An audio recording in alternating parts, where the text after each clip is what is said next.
The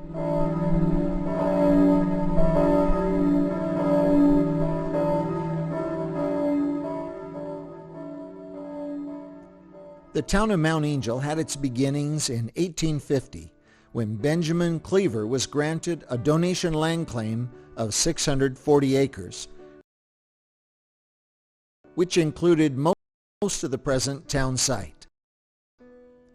During the 1860s and 1870s, several German-speaking Catholic families settled in the area.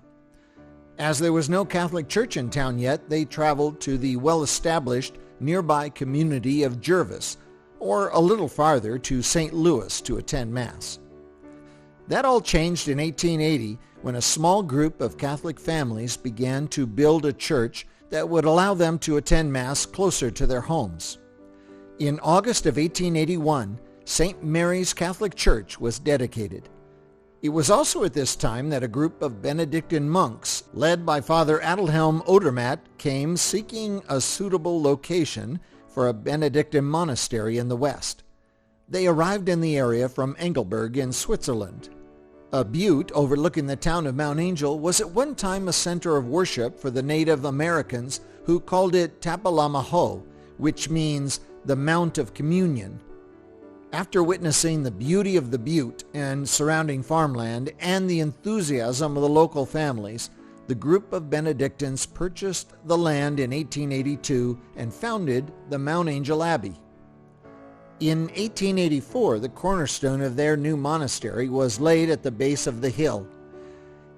In 1887, a college for boys was established at the abbey, and in 1889, the Archdiocesan Seminary opened, the first one west of the Rocky Mountains.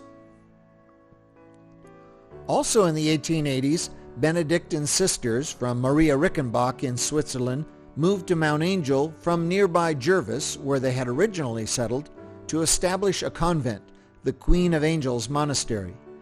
The Benedictine sisters were charged with running the parish school in Mount Angel and later started a boarding school for girls. The establishment of these Catholic schools was a major factor in the city of Mount Angel's early growth. Building churches and schools large enough for the rapidly growing community was an ongoing problem during the early years of St. Mary's Parish. The congregation outgrew the original church within 3 years.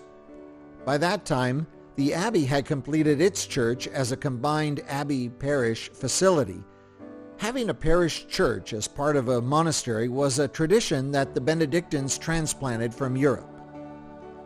In less than 10 years, the parish had grown to 48 families, so in 1892, fundraising was started to enlarge the abbey church. When both monastery and church burned in 1892, however, the funds were used to build a third parish church on the site of the present church. This church, completed in 1893, could seat hundreds of people. Along with the need for a new church, the growing St. Mary's population had outgrown their little schoolhouse, so in 1900 it was determined that a new school building should be built across the road from the church. The new Catholic school was opened in February of 1901.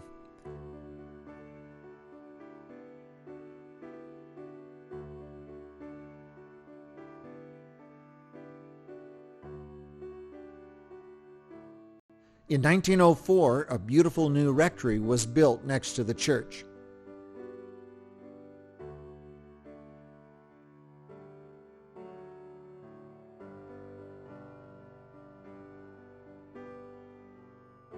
But again, the growing parish quickly outgrew their church, so in the fall of 1908, men of the parish met and decided to build a new and substantial church of brick. In June of 1910, a cornerstone was laid for the present church. In order to clear the way for construction of the new church, the rectory and the church built in 1893 were moved across the road to where the school stood to be used as St. Joseph's Parish Hall. Most of the talent that constructed the church consisted of local craftsmen and workers. Parishioners contributed to the building of the church through the dedication of funds as well as countless hours of labor. The architect was Engelbert Gier, who lived in Mount Angel, and his brother Emil carved portions of the altars. Local carpenters and bricklayers built the edifice, and parishioners donated the use of horses and wagons for hauling building materials. Local craftsmen even made the cement bricks on site with a hand mold that pressed 5 bricks at a time.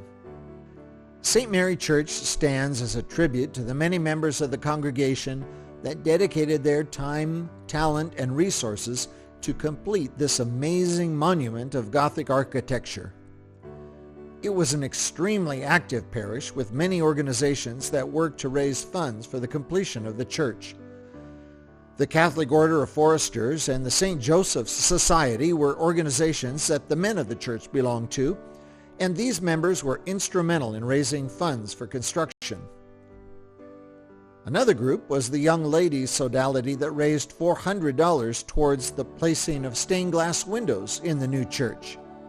In 1912, the magnificent church was complete and solemnly blessed on Sunday, June 30th. An excursion train containing hundreds of people arrived from out of town for the dedication ceremonies. There was a parade through downtown before the Mass, and afterwards everyone gathered for food, games, and entertainment. As we celebrate the centennial of St. Mary Church, we honor the men, women, and children who built our church brick by brick. They had the foresight to build a church that would be an enduring monument to their faith in God, in which future generations could continue to worship. And for that, we are forever grateful.